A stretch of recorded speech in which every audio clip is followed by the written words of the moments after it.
later on. Moving to our next talk, it will be given by Halid Kayhan from the KU Leuven Center for IT and IP Law, IMEC, a digital trust ecosystem for healthcare.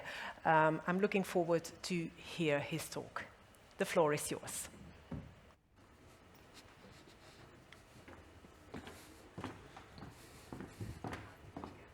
Okay.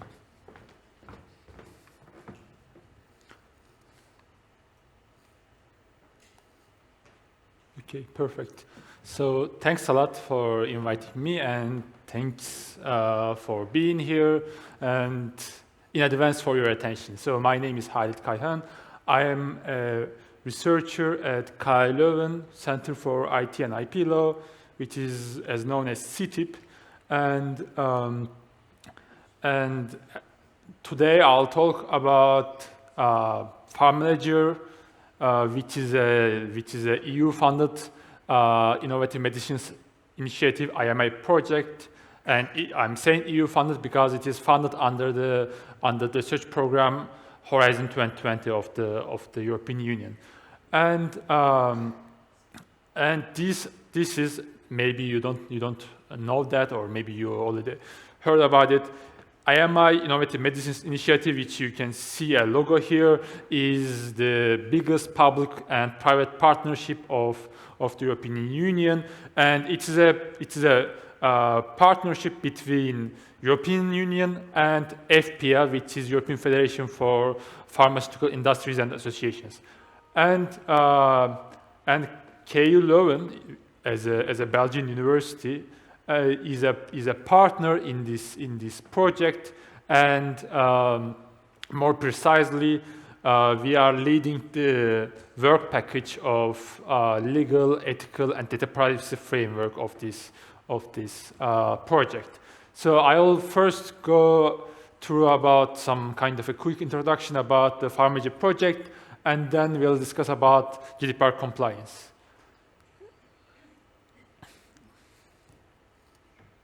Yeah, so here it is. So what is PharmaLedger project? So as I mentioned, it's a research project, as you can see, for 3 years, which will very soon end next month. And but it will not be the end of the story. I'll come to there. So this project is carried out by a very large consortium, as you can see, consisting of 29 partners, including many different stakeholders like pharma companies. Actually, we have 12 big pharma companies. I guess you know most of them, if not all of them. And also some SMEs, some hospitals, some public institutions, universities, research centers, and tech companies, among others. And so, as I mentioned, this is a project funded by both privately and publicly.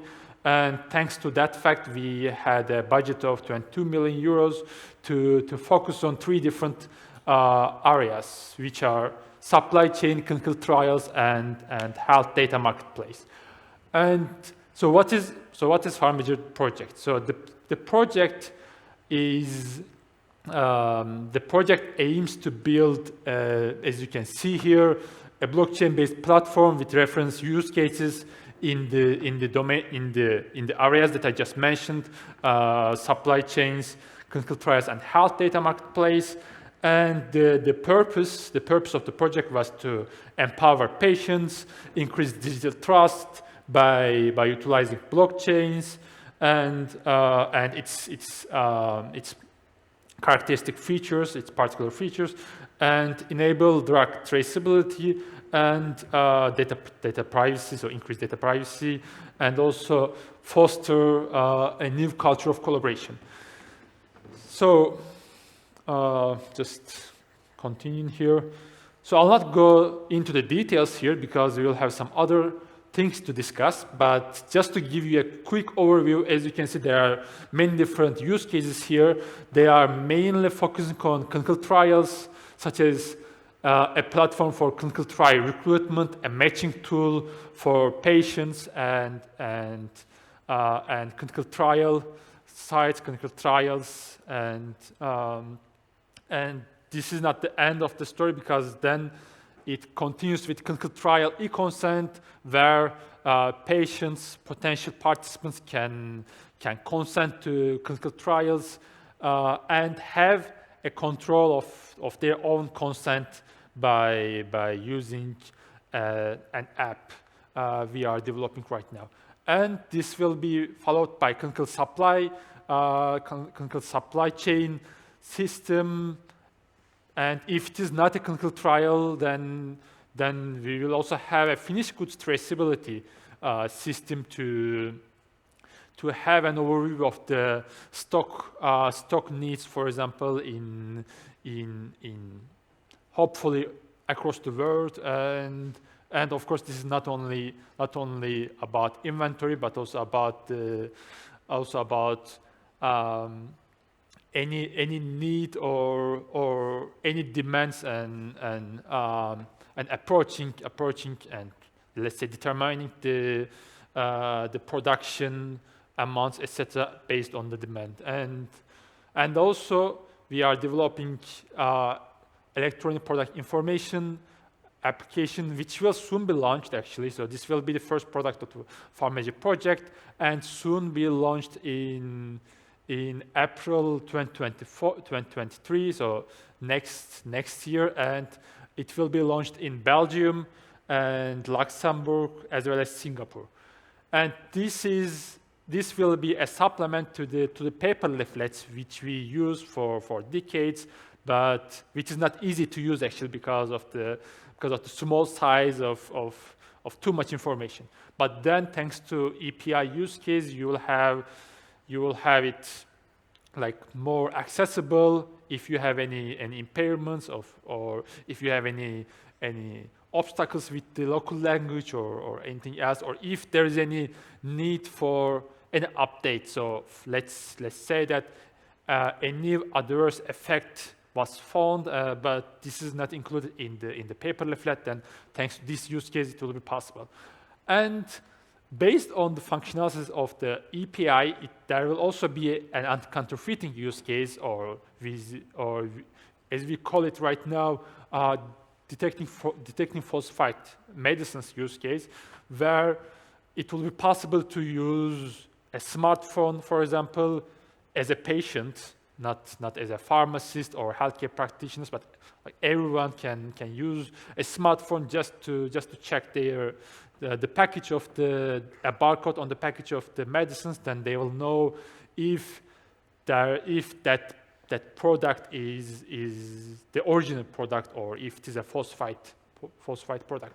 And there will also be, for the clinical trials, medical device IoT and personalized medicine use cases, and it will collect some data thanks to some IoT devices like wearables, and this will be used for personalized medicine purpose. For example, if you have any risk of certain sickness, for example, then it will be possible to use AI to predict it, but this will be possible thanks to blockchain. And I'm just continuing. And so I mentioned that we started with an ambitious purpose at the beginning of the project, which was 3 years ago. But now we have an even more ambitious purpose, more ambitious objective, which is to create a digital trust ecosystem.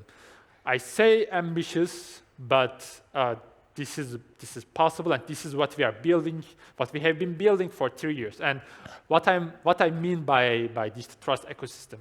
So here you can see a very direct to the point definition. I'll just read it for you. Digital trust ecosystem is an interdependent group of actors that share standardized digital platforms to achieve mutually beneficial purpose. And this will be possible by, of course, independent but collaborating partners. But so we are talking about trust, but how it will be possible to build such a trust, and that will be possible thanks to cryptography and blockchain, and of course this immutability and decentralization features. And this can be organized per industry, geography, or incentive, and some common best practices will be shared in different DTs, digital trust ecosystems. So here you can see we are trying to build the healthcare DTE, but there can also be other DTs, other digital trust ecosystems, for example, finance, government, or let's say food, or anything else you may think of. So what we are trying to do is to accelerate and establish this healthcare digital trust ecosystem. And coming to GDPR. So I am sure all of you have heard about GDPR at least once in your lifetime. And so what is the problem? So since the entry into the force of the GDPR, so some claim that GDPR and blockchain are oxymorons, so they cannot exist together. And why there's such a claim, why there's such an argumentation. So this is based on different reasons. I just list a couple of them here. So first of all, GDPR is drafted with the idea of centralized databases. However, when we talk about blockchain, we talk about decentralization, we talk about the lack of centralized authority and power centers. And this is especially the case in public blockchains. But what happens when we establish or use blockchain-based platforms? So this is a let's say huge discussion just going on for years, and so the conclusion by many scholars, lawyers, sometimes also some technologies, some other partners, some researchers. So there is a need for regulatory guidance to understand how to understand data controllership in decentralized databases. But this is not all. This is also the case for immutability feature of blockchains, as well as okay. So I'll first talk about immutability. According to the GDPR, if there is an inaccurate data, for example, it should be possible to correct it, or if there is no reason to process personal data anymore, then it should be erased. But how it could be possible in blockchains if blockchains are immutable databases? But this is another aspect, and for this reason, we really need to know how erasure should be understood. And actually, this is a problem, or this is not an easy job, because many different authorities, data protection authorities from different countries, construe that concept very differently.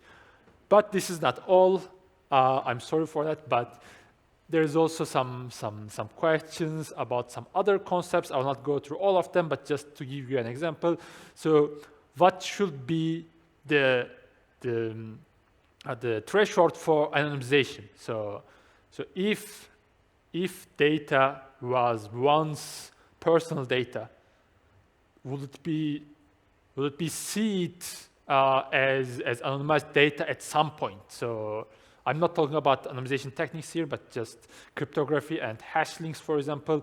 And what if you store data off-chain, but you still have the hash link? Normally, it is seen as a personal data, but what if you erase the off-chain data? Then what about the hash data, hash link on the chain? So is it still personal data or not? So this is a question which needs some clarification, like others. However, I should tell you that blockchain can instead also provide some some mechanisms to achieve the underlying objectives, some of the underlying objectives of the GDPR, which can be seen here as accountability, control over data, data integrity, and trust. And as PharmaLedger project, we aim to create a blueprint for GDPR compliant, or I should say, to use blockchain solutions to achieve some of the GDPR purposes. So here you can see how we try to do it. I'll go through it quickly. So at the core of our research, and so at the core of our role as KU Leuven, because we guide the consortium on how to create this platform in a compliant and ethical manner. So according to us and according to our partners, data protection by design was always at the center, which means that since the very beginning, data protection principles and obligations were taken into account by the partners. And this meant we used hash values for blockchain anchoring and used off-chain data storage units. And we always encrypt data, both in transit and at rest. And we also built a solid governance model and with a special focus on data subject rights. And we always keep the concept and principles of SSI, self-sovereign identities, which is really be the way to enhance privacy, and which is mostly are based on blockchains. And I will not go through the details because I will explain the platform here. Here you can see our platform overview. So this is a very high level overview. You can see here we have at the highest level applications, use cases, where you will see their interfaces, you will interact with them. But then there will be an open DSU and there will be the root blockchain layer. So the root blockchain layer will have no data on it, and actually we will not have any data on any plain text or any data itself on any chains, but we will always have hash values. And we can have different blockchain solutions for the application layer, and those different use cases, for example, as you can see here, will be anchored to the root chain. And this will be for the purpose of inheriting the properties of blockchains. And this will be thanks to OpenDSU, which will be the abstraction layer, and it will be possible to use different blockchain solutions for different use cases, as you can see here. And OpenDSU will be the off-chain data storage unit. I'll just explain it to you, but first I'd like to tell you about our digital smart wallets, and this is possible this has been possible thanks to our DSU concept and DSU model.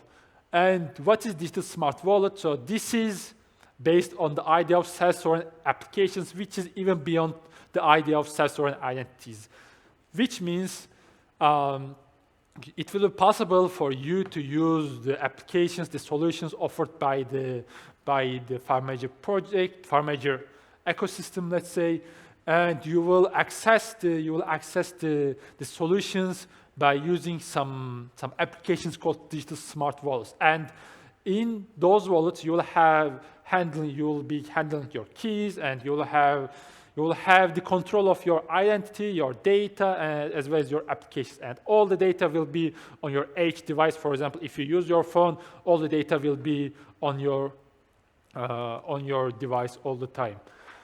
And so, as I mentioned, so this is the patient or user side. This will be similar for the enterprise side, but I'll continue for the limit because of the limited time. And this is what I explained to you already, but just go through the other important aspects. So this OpenDSU concept, which is the off-chain data storage units, is used for all the use cases, as you can see here. and the data always used in outside blockchain, so never on chain itself. And as I said, it will be possible to access the chain and access to data, access to DSU, where you will have your data always by using this digital wallet concept. And this OpenDSU as the abstraction layer I mentioned in the nice overview I showed will offer reusability, interoperability between use case and data portability, which will mean that there could be some interoperability between different applications, different use cases, and you will never need to build the infrastructure again and again. So this is also another very important aspect. And I'll just continue here. So what is next? Just before our conclusion, what is next? I told you that the project will end in December, but this is not the end of the story. We have already established a separate not-for-profit association based in Switzerland, which is called PharmaLedger Association, and its members will be the members of the PharmaLedger network. So, but the name will be PharmaLedger Association, and the purpose is to enable and foster digital trust ecosystem in healthcare through a standardized and trusted open source platform and engagement of diverse healthcare stakeholders. And if you are interested, I would like to tell you that I would like to attract your attention to the fact that PLA, PharmaLedger Association, is open to new members from all healthcare ecosystem and even beyond. And as you can see, we have two websites. The first one is about our project and what we have done so far, and the second one is about the future.